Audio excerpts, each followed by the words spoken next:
Hi, everybody. Today we discuss a thing some guys hide, as well as why being honest is not always enough to rebuild trust. So let's start. If you don't mind, I kind of want to riff on something that Jade said a little bit ago, because it was such an interesting insight. And I hope this doesn't feel too like sort of tangential from what we've been discussing. I don't think it will, because it truly is about connection. And it truly is, in the context of my work, about trust and about this idea of moving closer together through honesty. And I don't mean not lying, I mean disclosing truth. Because that's something that I've heard so many predominantly women say to me, Matt, I don't feel like my husband's honest with me. And I say, you mean he lies? And she says, no. It's like he thinks things and he feels things, but he doesn't give me access to them. Yeah. And then boom. And I might have even said that before, like a previous conversation, but the really interesting part of this that one of my clients, male clients' wives taught me was that he would frequently, she'd want to know, talking about this notion of like face-to-face time, she'd want to hear how things were going, like in his day, what happened today? What did you do? And his response to that was to give like an account of like what, here's what happened. Here's what happened at 9:30, and then this happened at 11. And it's like a news reporter saying like, here is the chain of events that occurred. And he was so frustrated that it was never what she wanted, that she was always so frustrated with him and dissatisfied. And the obviousness of this idea never occurred to me. And she brought it home and she said, no, I don't want to know about situation X at 9:30 and situation Y at 11 a.m. I want to know that when situation X happened at 9:30, this is how I thought and felt about it. When situation Y happened at 11 a.m., this is how I thought and felt about it. And getting really specific, this particular client had a complicated relationship with his father, dating back to childhood. Mm-hmm. And this guy was a business owner. And sometimes dad, once in a blue moon, would show up out of nowhere at this place of business. And so that was very specifically the story that I remember. Oh, my father showed up today out of nowhere while we were trying to get work done. And she was infinitely less interested in the fact that his father had shown up than what happened to him afterwards. How did you feel about it?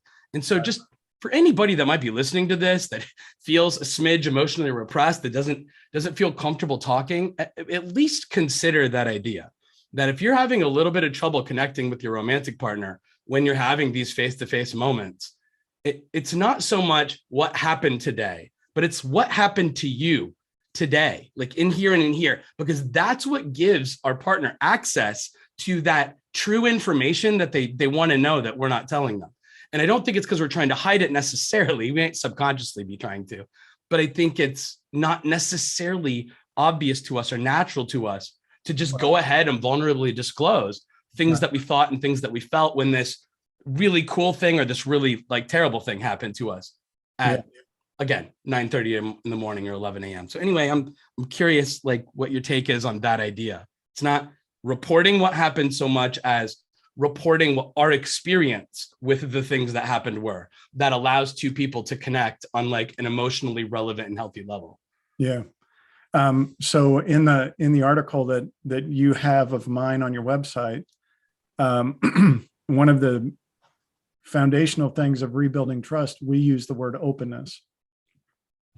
And so some of this comes from a book that is called His Needs, Her Needs. I can't remember the name of the author, but he talks about not just honesty, but openness. In my experience, men have a much more limited emotional vocabulary than women. Angry can do, I know what that one looks like, feels like, because it's a go-to. It covers up all the other stuff that I really don't have a name for. I can be happy, right? I won the poker hand. I won the whole pot. I can be elated. I can be sad. And in men's world, there are very designated times where sadness is perfectly acceptable. And most of the rest of the time, sadness is open invitation to be harassed or abused. Akin to Right. weakness. Yeah. Yeah. Your dog dies, you can be sad. Your father dies, you can be sad. Your team loses, you can be sad. You have a bad day at work, or you don't attain something that you were hoping for. That sadness is more like, we'll let you know whether or not you can really be sad about that, is kind of the feeling that guys get from other, it's like this, I'm not going to show a weakness kind of feeling, right? Yes. People ask me all the time about like the light switch moment. And the light switch moment was ironically reading books that did the thing that I think when we're vulnerable, we try to do. Ironically, the authors weren't doing it, but the authors were sharing stories where I recognized the story, where it's like, oh my God, like that could have been me. And there's so much, I think, I don't know what the word is, but there's, I've described it as the eureka moment I needed. It is literally what flipped the switch for me. That strangers who work with married couples could describe so specifically what I had experienced and presumably what my wife had experienced in our marriage, which was now defunct at this point. And I'm reading this book about humans that I've never met and probably never will meet, both the authors and the participants of them. And I'm like, this could have been us. It could have been millions. And that was so illuminating for me. It meant that I wasn't alone. It meant that my wife and I weren't freaks. It meant that we were not beyond saving, if you will, that it wasn't this like lottery. It was that we fell into really common patterns, and our ignorance and blindness to those common patterns is the thing that prevented us from overcoming them. And it's like, if I can find a way to like understand those patterns and can I contribute positively to helping other people not follow like the same mistakes I did? Because I believe what they simply need is to be aware of it. I think the majority of humans who are married and love each other will do work. They just have to be aware of this presumed danger. Right. And I think a lot of men, right, kind of like obliviously, blindly are not aware that things outside of their field of view are harming their relationship partner and or themselves. Yeah. And if we can make them aware of it, a lot of good can come of it. So that's right. Yeah. That's what my work's based in. And I think, Jay, again, you guys are the guys. You are the people that gave me the word blind spot as a concept in relationships for things that are dangerous or unhealthy that are occurring. Yeah. And very decent, well-intentioned people are unaware of just how dangerous and threatening these seemingly benign things are. Right. And I really, really appreciate it because I think it's such a critical concept in the framework of good people can still be bad relationship partners, can still contribute to harm. And right, all of the things I talk about and write about are based on that idea. Yeah. Mm-hmm.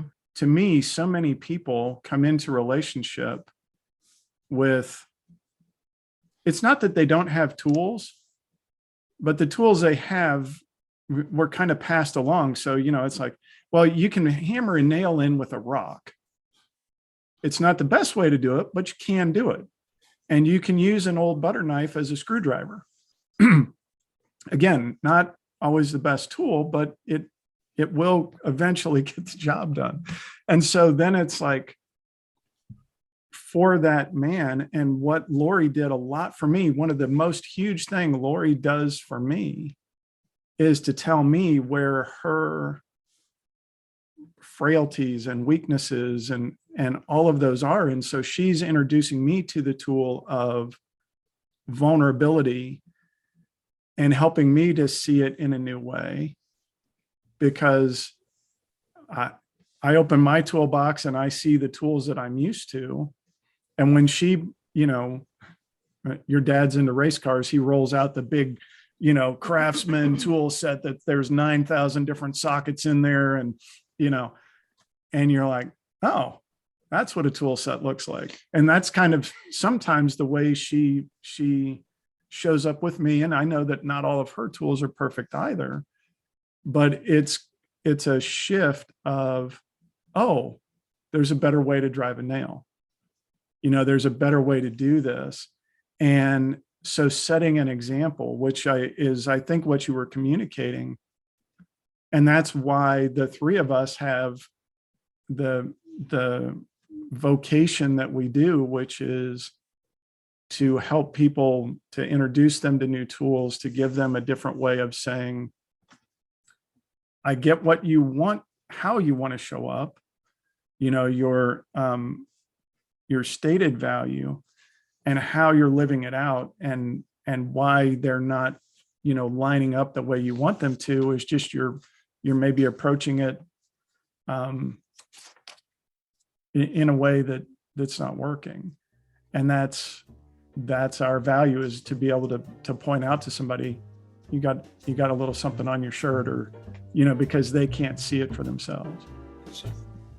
Thanks for joining us today. Next time, we're going to talk about one thing some guys resent and how they can rebuild trust instead. So we'll see you then.